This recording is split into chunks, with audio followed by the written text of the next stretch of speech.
Урматтуу Москва шаарындагы мекендештер, эгерде сиз жакын арада Казакстанга чыгып келүүнү ниет кылсаңыз, сизге тажрыйбалуу айдоочу Асылбек мырзаны сунуштайбыз. Биздин Аль Фортуналары кызмат кылат. Унабыз ыңгайлуу жана кенен жолдо кыйналбайсыз. Жолго чыгарда документти чорнойдон текшеребиз. Без пересадка өзүбүз алып кирип чыгабыз. Биздин дарек метро проспект Мира 39А.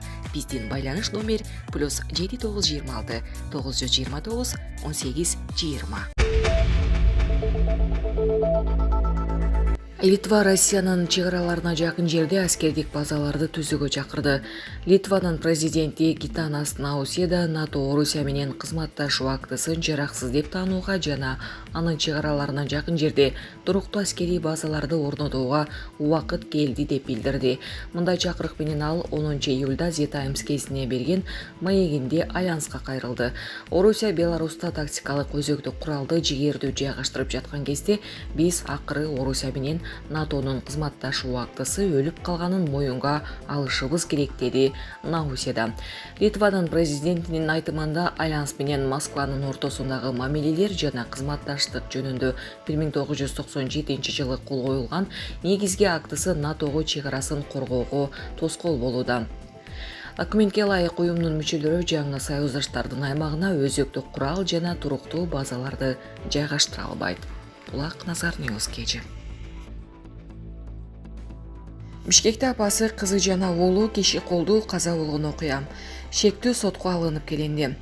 Бүгүн 11-июлда Бишкектеги Октябрь райондук сотунда 3 адамдын киши колдуу каза болушу боюнча соттук отурум башталды. Сотко судья Надырбек Токтосунов төрагалык кылууда. Бул кылмыш ишине шектүү сотко конвойлордун коштосунда алынып келинди. Эске салсак, үстүбүздөгү жылдын 16 февралында Борбор калаанын 5-кечи районунда энеси, кызы жана уулунун денесине оор залал келтирилген жансыз денеси табылган. Кылмышка шектүү катары 1986-жылы туулган Баткен облусунун Кадамжай районунун тургуну өзүнүн үйүнөн кармалган. Аталган факты боюнча кылмыш жаза кодексинин адам өлтүрүү менен кылмыш иши козголгон. Малым болгондой, шектүү кармаш уруш боюнча спорттун чебери болгон. Ал 2006-жылы мамлекеттик күзөт кызматына кабыл алынган. Ал эми 2010-жылы аталган кызмат жоюлуп, түзүмдүк бөлүм катары УКМКга киргизилген. 2021-жылы эмгек стажына байланыштуу пенсияга чыгып, УКМКнын 9-кызматынан бошотулган. Шектүү жетекчилик кызматтарда да иштеген. Аскердик наамы майор. Мындан сырткары 2021-жылы Жогорку кеңешке шайлоодо Баткен округунан депутаттыкка талапкер болгон. Булак Супер кежи. Казакстан менен Өзбекстандын мамлекеттик чек арасын тактоо иштери аяктады. Казакстан менен Өзбекстандын мамлекеттик чек арасын тактоо иштери ийгиликтүү аяктады. Бул тууралуу Казакстан Республикасынын Тышкы иштер министрлигинин расмий өкүлү Айбек Смадияров билдирди деп жазат Тенгер Ньюс Казакстан. Келишимге 2022-жылдын 2-декабрында Ташкентте эки мамлекеттин башчылары кол коюшуп, эки өлкөнүн парламенттери тарабынан ратификацияланган. Бул келишимдин күчүнө кириши Казакстан менен Өзбекстандын ортосунда 19 жылдык мамлекеттик чек араны тактоо процессинин толук аяктаганын билдирет. 2357 чакырым чек ара, 1301 чек ара белгиси менен белгиленген жана 8000ден ашык барактан турган бир демократиялык документке чагылдырылган, деди Смадияров. 2022-жылы Казакстан менен Өзбекстан мамлекеттик чек араны демаркациялоо боюнча келишимдин долбоорун макулдашкан. Булак Назар Ньюс кежи.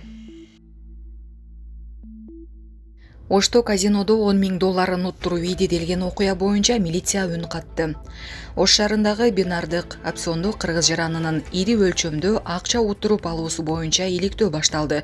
Бул тууралуу бүгүн 11-июлда Супер кежи порталына Ош шаардык ички иштер башкармалыгынан билдирди. Малым болгондой, кечээ Аваз Наманов аттуу жаран өзүнүн соцсуз тармактагы баракчасы аркылуу Ош шаарында Ринго Трейд аталыштагы кумар ойноочу жай иштеп жаткандыгын билдирип кайрылган.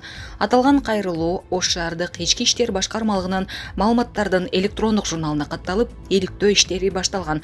Башкармалыктан билдиргендей, окуя боюнча юридикалык баа берилип, кошумча маалымат берилет. Эске салсак, Аваз Наманов аттуу жарандын Оштогу бинардык опциондо кыргыз жарандарынын ири өлчөмдө акча каражаттарын уттуруп алганы боюнча видеосу тараган. Булак супер кежи.